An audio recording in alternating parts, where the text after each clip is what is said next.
yang menyelamatkan. Saudara-saudara, Bapak Ibu sekalian yang kekasih dan diberkati oleh Tuhan, ternyata kalau kita membaca tidak hanya bagian-bagian penting di dalam Alkitab, karena semua Alkitab isinya penting sekali. Dari kitab Kejadian sampai Wahyu ada kurang lebih 1189 pasal dan 31.861 ayat. Itu adalah semua bagian itu terkait dalam satu pernyataan Tuhan yang penting untuk keselamatan umat manusia di muka bumi ini. Tetapi saudara-saudara, di dalam menjalankan kekristenan kita, dimanapun orang Kristen kita berada, itu kita dibutuhkan sebuah hal penting yang harus keluar dalam produk diri kita sendiri sebagai sesuatu yang dirindukan oleh Tuhan, supaya Tuhan menilai kesempurnaan pengiringan kita kepada Tuhan itu menjadi semakin kuat dan sempurna sebagaimana Tuhan menginginkan itu terjadi atas kehidupan kita. Nah, saudara-saudara, ternyata di dalam diri kita ini yang orang bilang manusia kadang tidak berdaya, tetapi justru di dalam ketidakberdayaan ini menurut anggapan orang, Tuhan menghendaki ada produk-produk yang kuat.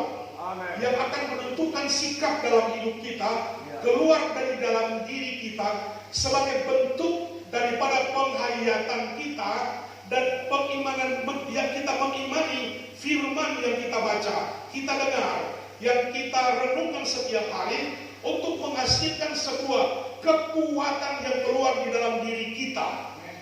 Haleluya, saudara-saudaraku. Kadang orang tidak sadar tentang prinsip ini. Kadang orang tidak sadar bahwa di dalam diri kita ini ada banyak kemampuan spiritual yang ada di dalam diri kita yang kita kurang paham, yang membuat kita ini menjadi orang yang selalu dibodohi oleh dunia ini. Dunia seringkali membuat kita tidak berdaya karena kita tidak paham. Kita ini memiliki kemampuan spiritual yang luar biasa. Amin. Kita ini memiliki kekuatan rohani yang luar biasa. Amin. Itulah yang saya mau katakan, kebenaran yang menyelamatkan. Amin. Saudara-saudara, Alkitab mengatakan bahwa dunia ini adalah dunia yang tidak semakin baik setiap hari. Kalau kita melihat 1 Yohanes pasal yang kedua, dunia ini sedang menuju kepada apa? Kepada kebinasaan. 2 Timotius pasal 3 pun mengatakan bahwa pada hari-hari terakhir akan datang masa yang sangat sukar. Kesukaran itu timbul sekarang ini, bahkan sejak zaman lalu.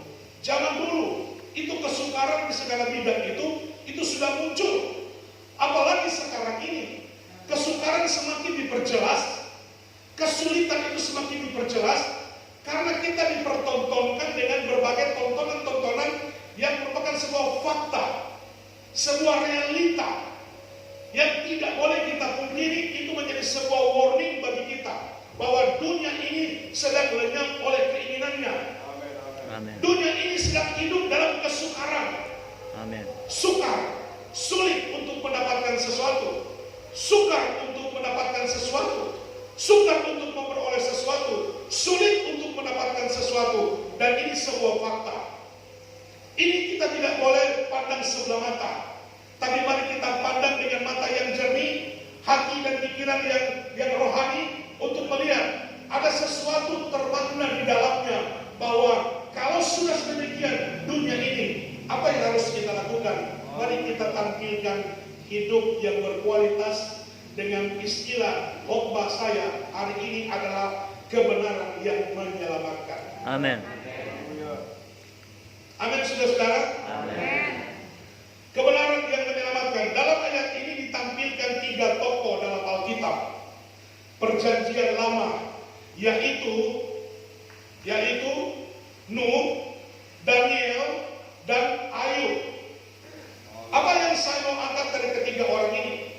Walaupun saya tidak akan mengupas tuntas satu persatu, tapi ini hanya sebuah contoh daripada 3 tokoh Alkitab dalam Perjanjian Lama yang ditampilkan oleh Tuhan lewat penulis Alkitab ini untuk menyatakan kepada kita, warning juga bagi kita, dan sebuah pernyataan sikap yang harus kita tunjukkan secara tegas sebagaimana orang-orang ini, ketiga orang ini yang menunjukkan sikap dan perilaku hidupnya itu sehingga mereka yang hidup di zaman yang sukar pada perjanjian lama pun mereka dapat meluputkan diri mereka dari ancaman bahaya yang mengancam mereka.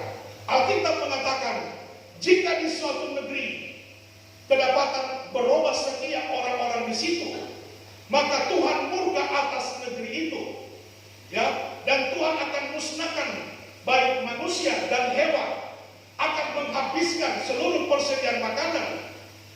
Saudara-saudaraku,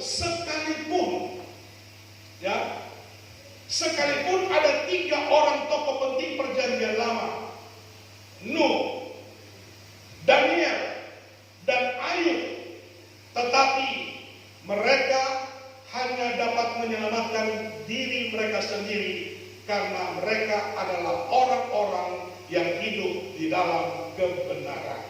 Amin. Haleluya. Haleluya. Amin, saudara. Amin. Jadi saudara-saudara yang kekasih dan diberkati oleh Tuhan, betapa pentingnya kalau Tuhan berbicara kepada kita pada malam hari ini, ya, bahwa pentingnya supaya kita hidup di dalam kebenaran itu sendiri. Sebab kebenaran itu berbicara tentang 2 hal. Yang pertama, kebenaran yang bersifat dari perilaku hidup manusia yang disebut dengan righteousness, atau di dalam bahasa Yunani pakai kata dikaiosune. Itu adalah bicara tentang moralitas, itu adalah bicara tentang etika, itu adalah bicara tentang integritas, itu bicara tentang kejujuran, itu bicara tentang kepribadian yang takut akan Tuhan. Itu adalah kebenaran yang dimiliki oleh ketiga orang tadi, baik dan Nuh, Daniel, dan Ayub. Mereka dapat menyelamatkan diri mereka sendiri. Itu yang saya katakan adalah kebenaran yang menyelamatkan. Amin, saudara. Amin.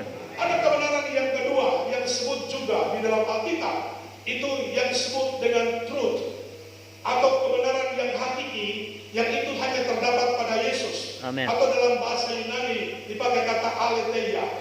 Itu kebenaran yang hakiki. Itulah Yesus. Yohanes pasal 14 ayat 6 berkata, "Akulah jalan, kebenaran, dan hidup.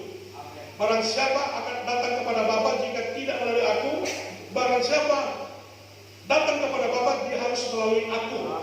Sebab dia adalah jalan dan kebenaran." Amin. Itulah kebenaran yang hakiki. Ini tidak ada pada manusia. Ini tidak bicara tentang righteous. Ini tidak bicara tentang dikaiosune. Tetapi ini bicara tentang kebenaran yang hakiki. Esensi dari kebenaran itu adalah Allah itu sendiri. Amin. Allah itu adalah kebenaran itu sendiri.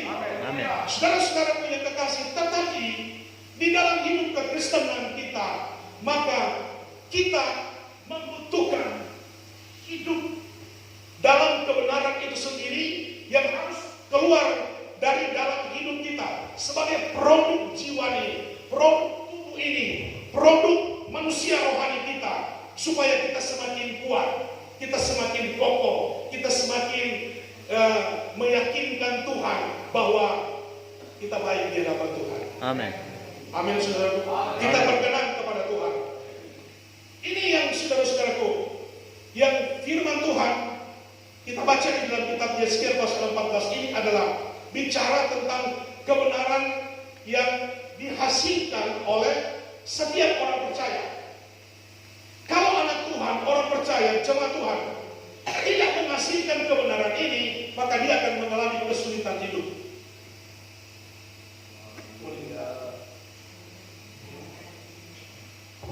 Amin. Puji Tuhan. Apakah ini kita lakukan supaya kita selamat? Kalau saudara mengatakan karena sudah selamat kita melakukan dan keluar produk ini, puji Tuhan.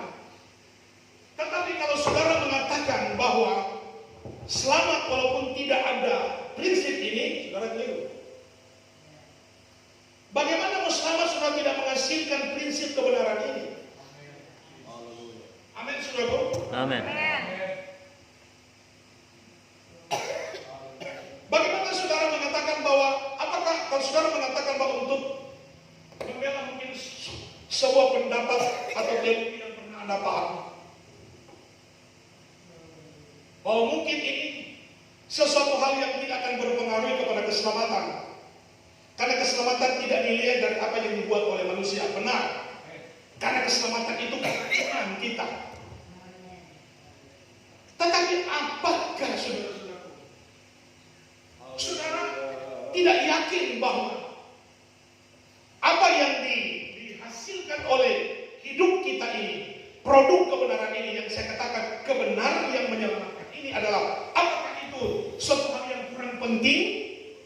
Bagaimana kita mengukur kita adalah orang yang sudah selamat sementara kita mengabaikan prinsip kebenaran righteous ini dalam hidup kita setiap hari? Apakah Tuhan setuju dengan perbuatan dosa setiap hari? Apakah Tuhan berkatakan, ya, buat Job, nggak harus selamat, backing Job, nggak harus selamat? Apakah demikian? Makanya gereja anak-anak Tuhan diperkuat dengan kebenaran ini. Prinsip ini terkandung dalam perjanjian lama, tetapi Alkitab itu dihasilkan oleh Roh Kudus dan tidak pernah usang oleh waktu dan zaman. Amin. Dia masih bekerja sampai hari ini, kuasa firman-Nya. Kalau itu dikatakan kita harus menghasilkan kebenaran, itu harus kita buat. Amin. Lakukan, bukan dengan kekuatan kita, tapi kekuatan Roh Kudus. Amin, saudaraku. Karena banyak orang sekarang ini, saudara-saudaraku, karena tidak mengerti tentang prinsip ini, sehingga begitu gampang untuk melakukan pelecehan-pelecehan moral, pelecehan-pelecehan organisasi kepemimpinan, tidak takut kepada pemimpin, tidak takut kepada tokoh-tokoh gereja yang pernah mendoakan gereja ini, the founding father, yang meletakkan dasar gereja, yang membuat sebuah kebangunan rohani di awal dengan menghasilkan jiwa-jiwa yang banyak. Ya, mereka hidup dari kebenaran ini. Tunggu dulu bicara tentang kebenaran yang hakiki. Tapi ada produk di dalam diri kita yang disebut kebenaran yang menyelamatkan. Itu ada pada Daniel, ada pada Nuh, ada pada Ayub. Dan itu penting sebab Alkitab mengatakan dunia ini tidak akan semakin baik. Ya, dunia ini akan semakin hancur. Amin. Sistem